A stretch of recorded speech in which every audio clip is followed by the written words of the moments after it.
Welcome to Davos 2025. My name is Simon Evenet, and I have the honor of moderating this panel on trade disputes and trade deals. We have a distinguished panel with me, which I will introduce in a moment.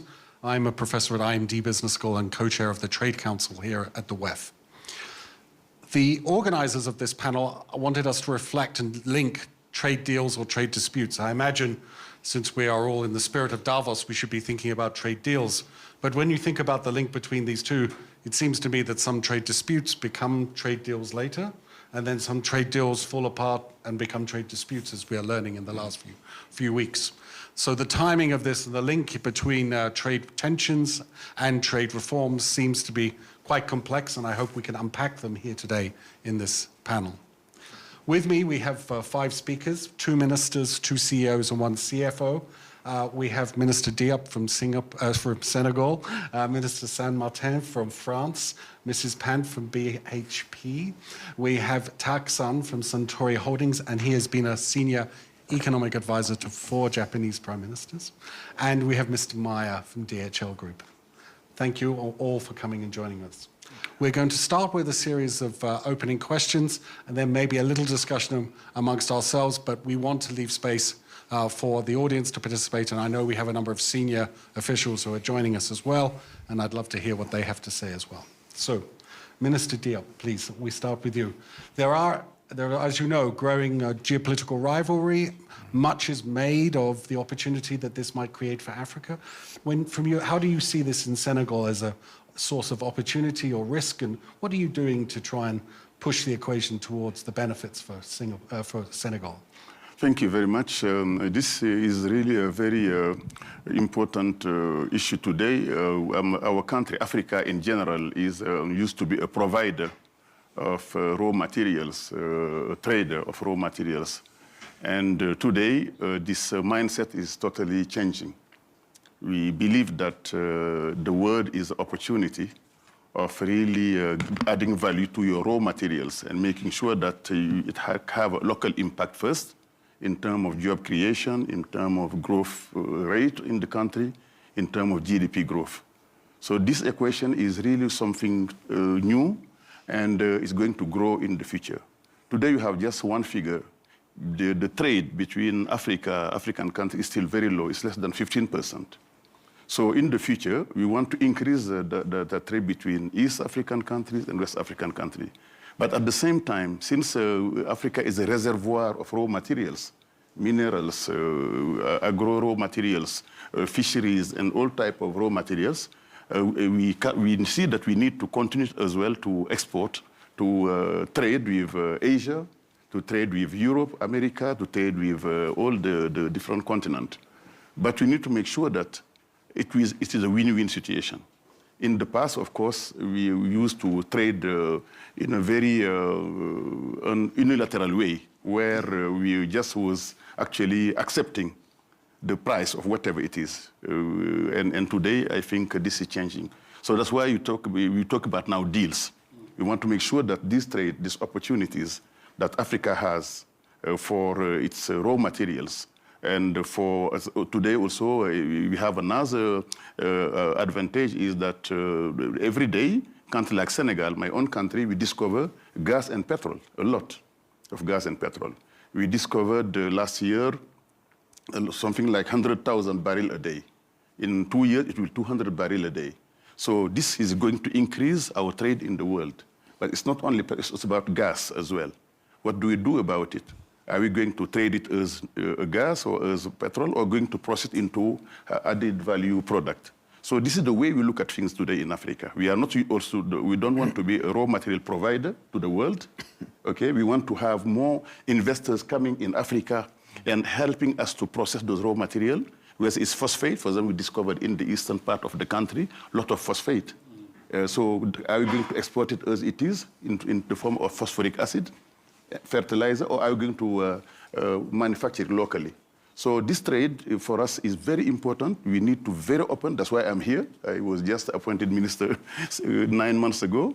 And today we want to just voice now for Africa being your partner in the world, being a partner for semi-finished goods or finished goods, and at the same time a partner for inviting you to invest in a country like Senegal, where we consider ourselves as gateway to Africa, one of the most stable countries, and also a country that will help you to have access to 54 countries with this agreement. You know that we have this 54-country future agreement. We call it AFDAC, so this is really very important. It will be one single market.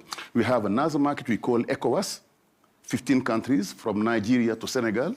This is 350 million people. In 5 years, it will be almost 450 million people like Europe. And this country, 60%, 70% of the people have less than 30 years. So it's a reservoir of skills of young people who can provide digitalization, who have a lot of knowledge on those things. So I really would like to emphasize on this new role of Africa, where we want to trade more with the rest of the world. We are not focused on one continent. We are focused in every different continent. And we would like to really invite people to come to Africa now with this new mindset. And Senegal in particular has this advantage to be closer to Brazil, to be closer to France, to Europe, to be close also to many parts of the world. And with this new democracy, with our young government, we just have our last election. We have a lot of opportunities. So this is really something we wanted to convey.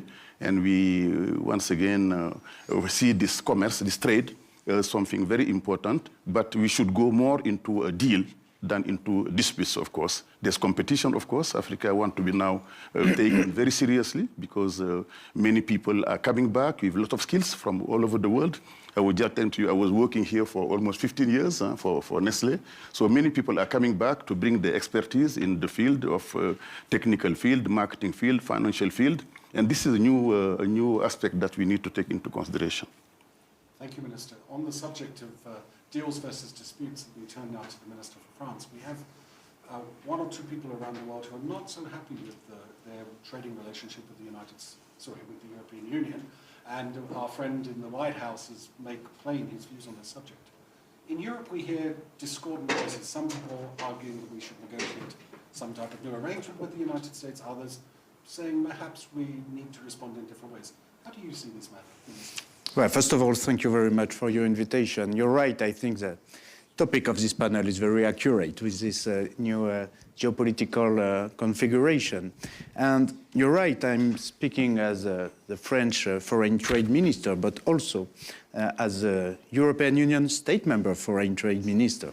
So we cannot, we should not divide the vision of Europe and of France for this topic when we are talking about trade deals and disputes. Because the most important thing, and I do believe that the President of the Commission yesterday here in Davos said it very clearly, Europe and France first do believe in trade, are pro-trade, are pro-investment, are pro-deals, and of course not pro-dispute, but pro-rule-based system. Within dispute can be, of course, on a regulatory and on a rule-based trade system can be resolved. This is very important. There is a rule book, there is a WTO, and it still exists. And I want to say that also today because Europe believes in it, and our multilateral, it's not an ideology, it's because it's good for our GDP.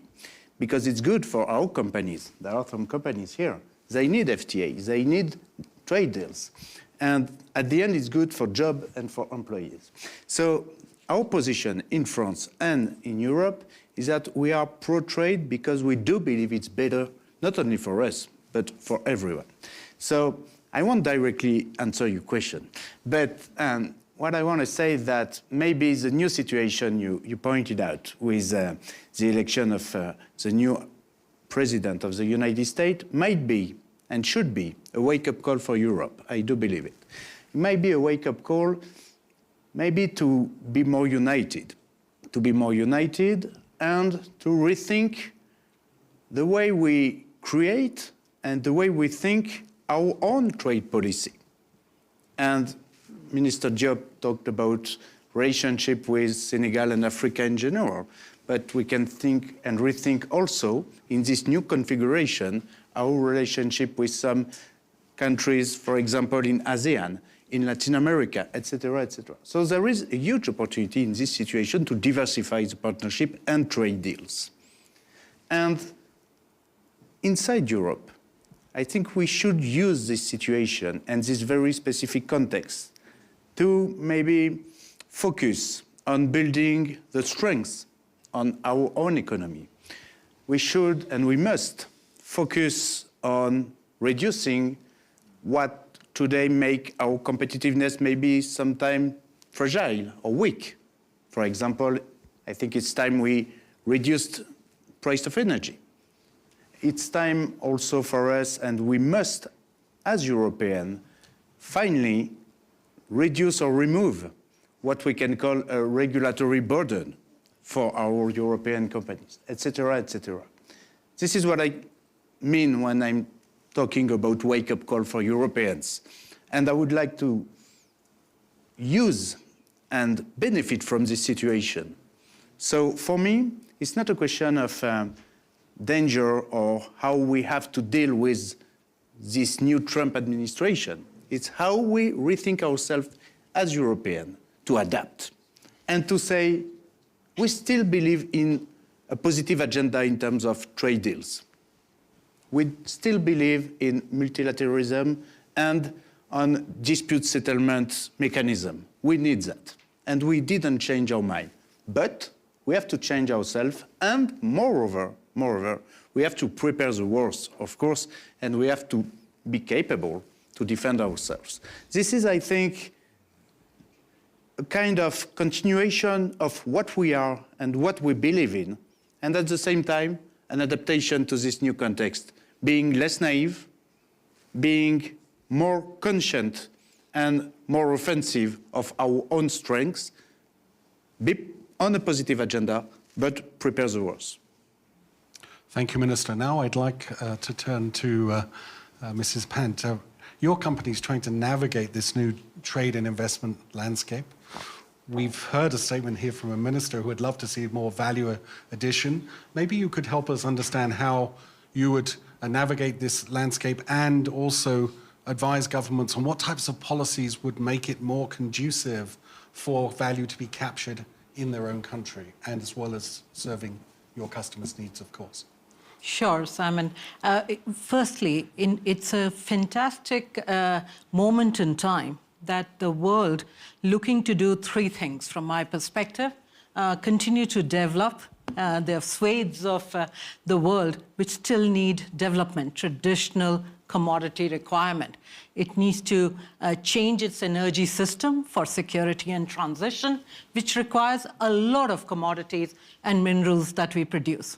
And then, as we have been discussing for the last 3 days here in Davos, the world needs to build up at an accelerated pace an AI infrastructure, which requires, the bottleneck can be the resources for the electrification required. So I take this accountability as the largest mining company in the world and as the largest producer of copper in the world, with the largest endowment of copper resources that BHP has, to say everything that the world needs to develop, to digitize, to decarbonize, or to secure its energy transition comes from the resources that we produce. And if that is the place that we are in, I sort of go back in history and say 1/5 of global trade is of commodities. 1/5 of global trade is of commodities. And we know commodities are where they are. As the minister was saying, the endowment, physical endowment is where it is, but the demand centers of these resources are global. So from my perspective, we need to work together with the governments, with the civil society, with various partners across the corporate value chain to see how we can find, fund, fulfill the resource requirements that the world needs at a pace and at a scale which is unprecedented, and we need to do it sustainably. And if that is the backdrop, for me, it's an opportunity generational opportunity for companies, for communities, for nations to come together and say, how are we going to do this? I'll give you an example of just one commodity, which is quite pervasive in our way of life and is required for all these three drivers, which are mega themes right now in the world, which is copper. For just next 10 years, copper, another 10 million tons of copper is needed. And that is 250 billion of capital investment. And given the scale that it is needed, we need to work together to enable that to happen. Just one data center of $500 million requires 2,000 tons of copper. And you know the scale of investment that's going in that. So we take this accountability seriously. Then you talked about what kind of policies which may be needed to enable this to be unlocked. And I think there's a plethora of policies and enablers which can be put in place. In some places, balanced permitting could work. I think very important that it's balanced so that the sustainability of standards is not compromised, but any waste in the process does get cut because we can't afford it collectively for the world to do what it needs to do. The stability of fiscal arrangements is important. Infrastructure, to be able to take the commodities from where they are to the markets, that is needed. But that's not the work for just one player. It is about bringing our perspective and continuing to engage across all this ecosystem of enablers to do what is needed for the world to continue to do real growth drivers, which is a quite exciting place to be right now. Thank you very much. Now I'd like to turn to Tak-san. Japanese firms have always emphasized their strong supply chains throughout the region, especially the Asia-Pacific region. There's been a lot of attention on securing supply chains, making them very resilient. Perhaps you could share with us your company's experience in moving towards that goal and the way in which trade deals have supported that objective. Right. We've been in a huge challenge for global supply chain. Not because of the COVID, not as geopolitics. And in the past 3-4 years, we established the further capabilities in intelligence because we just had thought about country risks and so forth. And COVID was an annoying factor around this global supply chain. As a matter of fact, nowadays, we have to understand the geopolitical implication. But a CEO can't say, we can't predict what's going to happen because we have to make a decision. So which means that we need lots of analysis of intelligence. So we established the network in Washington, D.C., New York, Singapore, London, to collect a lot of intelligence. That's a new thing for the business, as a matter of fact. And then based on the analysis, we just reduce the kind of unpredictable things. And we plan A, B, C, which was not the usual way to do. And even A, that is more costly than before, such as look at the 90% of the vitamin C, which comes from China. But can we rely on only one country? Maybe not. So which means we have to shift the sources from country A to B, C, D, which is more costly operation. So we have to first, agile, if something happens, then we have to shift to the plan B or C, more costly. So we totally changed the strategy to be more focused on our strength. And we have to be more innovative. We have to be avoiding the harsher competition from the industry, to enjoy the gross margins. So supply chain totally changed the entire strategic landscape for us. So, and we talked with the government to enhance the trade pacts like CPTPP, RCEP. I'd like to talk later in detail, but we need, that kind of the trade pacts because trade is so important for Japan. Trade is so important for international global player. So And the trade is I think, essential for countries to enjoy growth. So we want to keep our global supply chain based on the trade pacts for the free trade. And Japan is still free trade flag bearer, and we corporates want to support it. And as a senior economic advisor, I'm talking to the prime ministers. Let's work on free trade. Whatever happens in the world, we need it. So later, I'd like to talk about the CPTPP and RCEP. Thank you. Thank you very much. We will definitely come to which trade deals matter or more. So let's turn to Mr. Meyer. Your company is in the business of getting things across borders, right? And there is a lot of regulatory fragmentation. Some argue there's more fragmentation over time. How are you navigating that and still satisfying your customers' needs and also your shareholders? Well, absolutely. The world has gotten more complex. We have more trade restrictions, which I find very regrettable. And that's where I would like to start. Some comments were already made. Why do we trade and why is this beneficial? We have definitely the aspect to participate, to have access to raw materials. But I also want to remind ourselves that in the space of technology, be that pharma, be that medical devices, we need specialization around the world. Not every nation will be able to develop a new vaccine. We've seen this during COVID. We transport a lot of those vaccines, and I think we also saw how dire the need was. So trade can have a positive effect as export-led development, and trade has brought a huge amount of people out of poverty, and many nations are still aiming for that objective of trade. But also the participation in technology is an increasing reason to trade. And there are very few, maybe 2 or 3 large countries that are largely self-sustaining. The rest of the world is not. So that's the reason why we trade, and that's why it's so regrettable if trade is restricted. And I always wonder that people don't look at Brexit as this terrible case study. What got better in the UK after Brexit?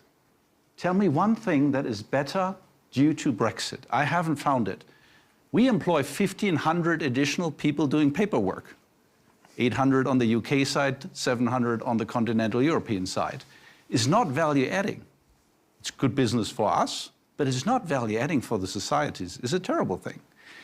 So trade has a lot of advantages, but it needs to be fair. And that's what trade deals try to do.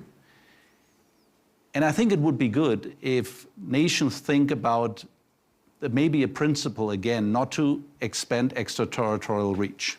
And that's also something Europe should think about. Trade deals have been held up, also the Mercosur trade deal.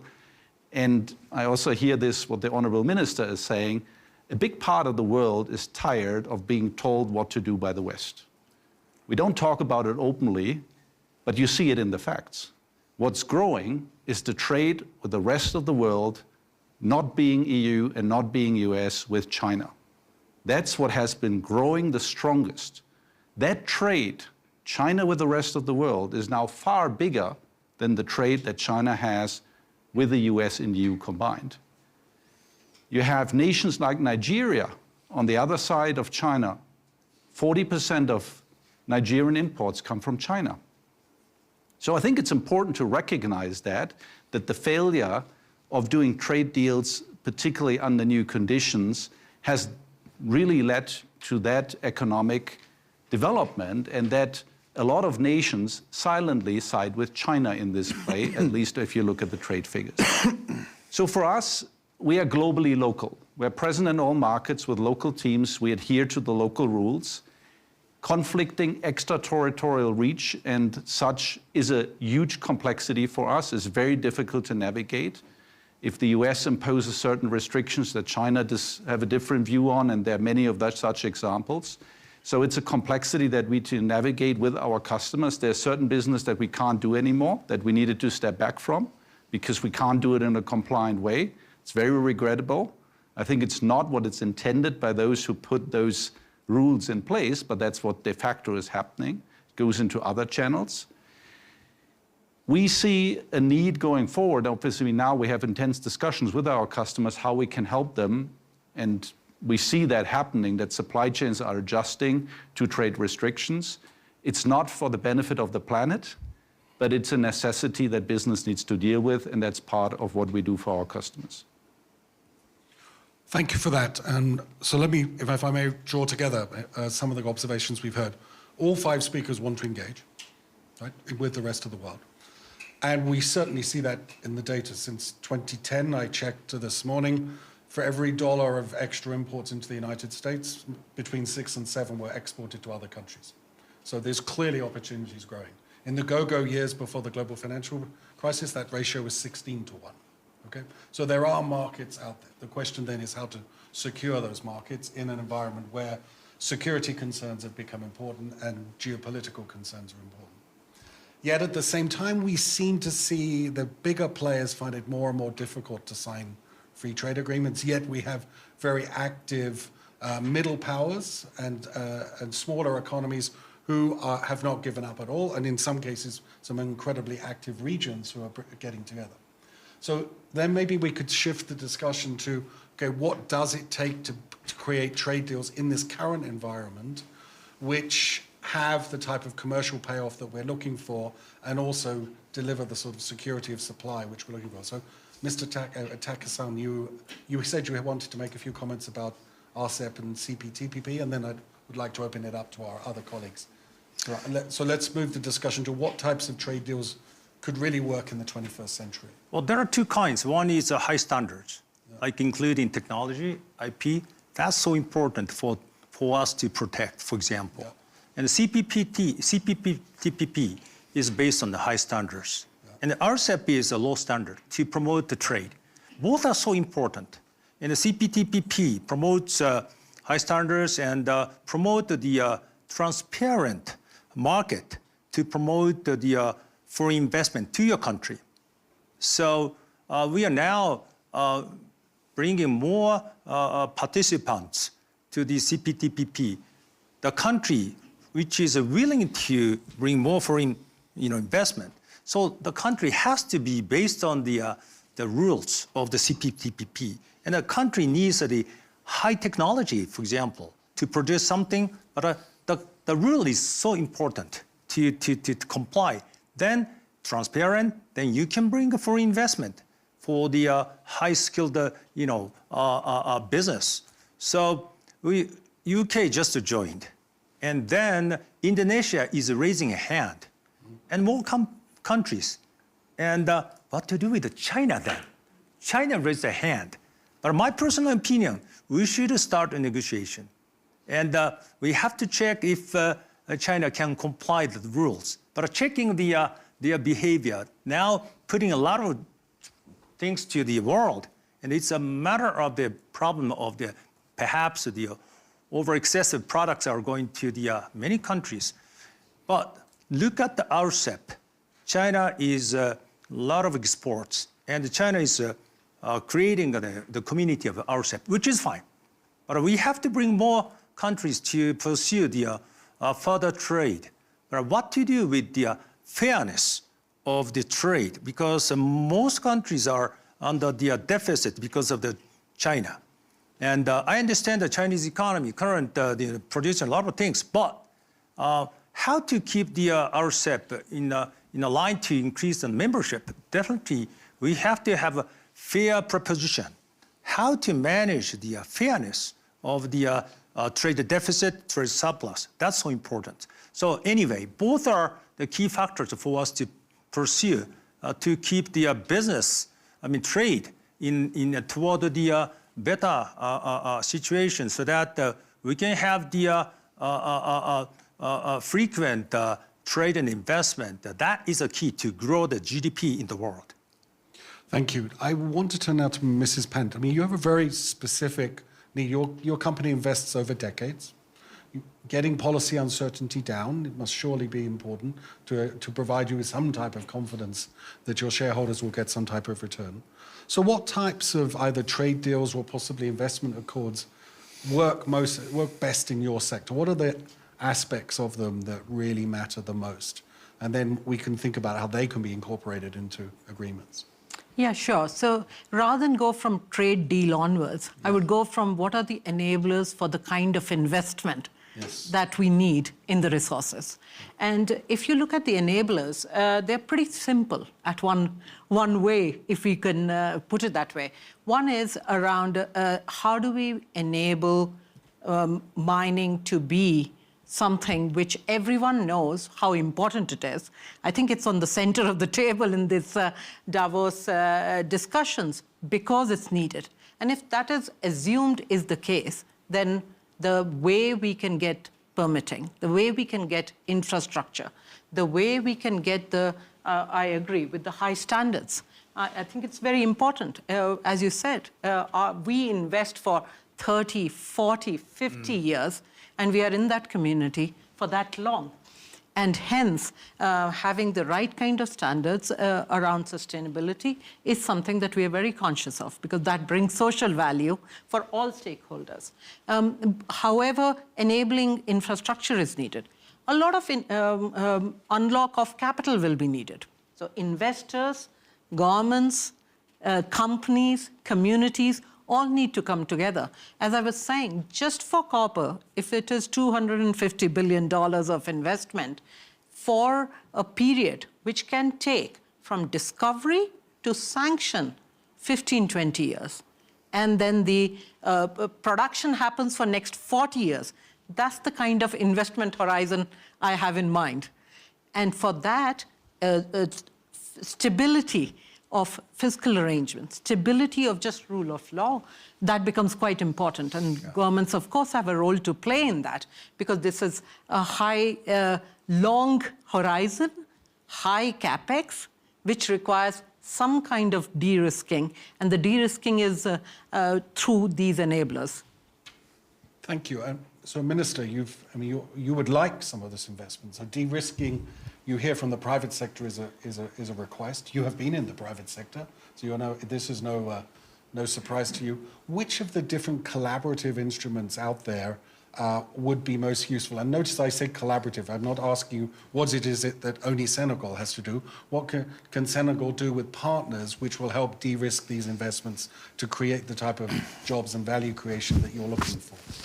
Yes, in Senegal, actually, we have one big principle, which is called creating shared value. Yeah. It means that we encourage companies really coming and mining, companies coming and fishing, companies coming and really helping us to process the raw material, to make sure that it is useful, and to make sure that it can serve to create wealth. So this is really the big principle. We have a liberal government in Senegal. And what is changing, actually, is what you just said, is how do we make sure that the value created affect the local communities? Because in the past, this was not happening. In the petroleum, we remember Nigeria, many countries. So today, the new generation of leaders in Africa, in Latin America, in many parts of the world, they want to make sure that this raw material that exists, from mine to vegetable to animal product and so on, and we are very rich about that. We all know that. How do we now go to the next step of being a provider of just raw? We know that between the raw material itself and the finished product, you can have a multiplying factor of 10 to 15 to 14, even to 20. So this is now something we want to challenge. That's maybe not the deal, but maybe the problem we need to solve. So that's why we're saying we need the Western world, the America, the Asia, the China, the Japan, all the countries. We need to invite them to come in Africa and make now deals with the local business people, with the local government. And my role as a Prime Minister of Industry and Trade is to make it easy for them. Two ways to make it easy. One is to de-risk. It means that we are now removing many, many taxes that were actually really decelerating the investment in Africa. In Senegal, for example, we have that's a new rule we call the rule for economic zones. It means that any tax that is going to make it difficult for industrial people, mining people, we just take them out. Because our vision is the technology transfer. We want people to come in Senegal to invest in economic zone, in the phosphorus, in the vegetable, in the mining. For example, we're exporting a lot of zircon. but at the same time want them to train the local people to make sure that the technology is also shared and to make sure that also the processing, if you can add another step in the processing into adding a finished product with more added value, that will create jobs. Because we believe that exporting your raw material is exporting a part of your jobs. And this is really the new mindset. That's why what I expect from this forum is to start thinking how all these investments that we've been doing, all this export of raw material, from cocoa to coffee to copper, iron, phosphate, this will not happen like that any longer in Africa.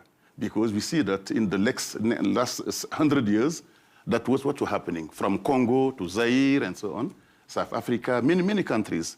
Today, I think what I would like to share is in all the government in West Africa, in South Africa, in Central Africa, the new idea is how we can deal with the rest of the world by industrializing our own system, even manufacturing locally, manufacturing even complex issues, having now patent on drugs and as a product, manufacturing also the complex things that were supposed not to be done locally, but that we encourage people to come. And what we are giving back is just tax reduction. It's just customs fees and so on. So in Senegal today, when we import raw material to manufacture a product, they are just exempted from any tax. If you import a line, it's the same thing. So this is really what I wanted to share. And what is valid for Senegal is maybe valid for many African countries today. So in the spirit of thinking of innovative tools, I would like to turn to Minister Saint-Martin. The EU has a quite, I would argue, quite creative and elaborate deal with Kazakhstan on critical minerals. But it's not a classic binding trade deal. It's a new type of instrument. You've heard some observations about the way in which the EU has in the past structured its trade negotiations. Given that legacy and these new innovative tools, what do you see as the future for the types of trade deals which will enable Europe to secure these critical minerals, as well as to support industrialization abroad, and of course to strengthen economic security at home? What's the formula for success? Well, I fully agree with what I heard. We can talk effectively of Kazakhstan, but more recently, for example, I was in Mongolia with Orano to sign an agreement for uranium. And I must say it's a bilateral agreement, but I must say we can build, because I've seen it, very modern and very different way of building a free trade agreement with exactly what you said, new standards, and most of all, the issue of local development. And this is very important. It's true when we talk about royalties. It's true when we talk about sharing value. This is true. But most important, I think, if we talk about future trade agreements, I think we have to mostly think about local development. And I think this is the 21st century trade deal. And I had a great chat just a couple of hours ago with Rebecca Greenspan with that. And I think we really need, again, on the multilateral scale, to think about that. And I do believe it's possible. And it might be the hope to save and preserve, maybe not a multilateral system, but at least a multi-party system with new standard. And let's have a high objective on that. And I think it's really possible. And it may, for some countries, gather more countries than what we have, for example, with the MPIA at the WTO. We could do more with a multi-party trade system, but we need rules. Because as you said, why do we need a rule-based trade system? Not only because we do believe in it as an ideology, we do believe because it creates certainty, it creates transparency. And businesses need it. Business need transparency and certainty. That's why we are fighting for that. But it's not only preserving, from a conservative perspective, trade deals and multilateralism.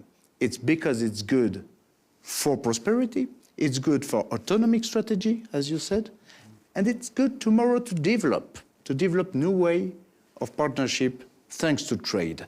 And this is why we are so keen to continue to develop those kind of trade deals, but we have to, and you're right to emphasize on this, we have to be more, we have to get a higher objective on local development. I do believe in it. Thank you.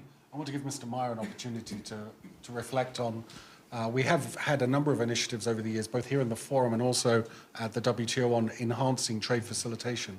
Where could that go, and what type of trade deal could support getting the stuff across the borders, which is a large part of what you and several of your colleagues are in the business of doing?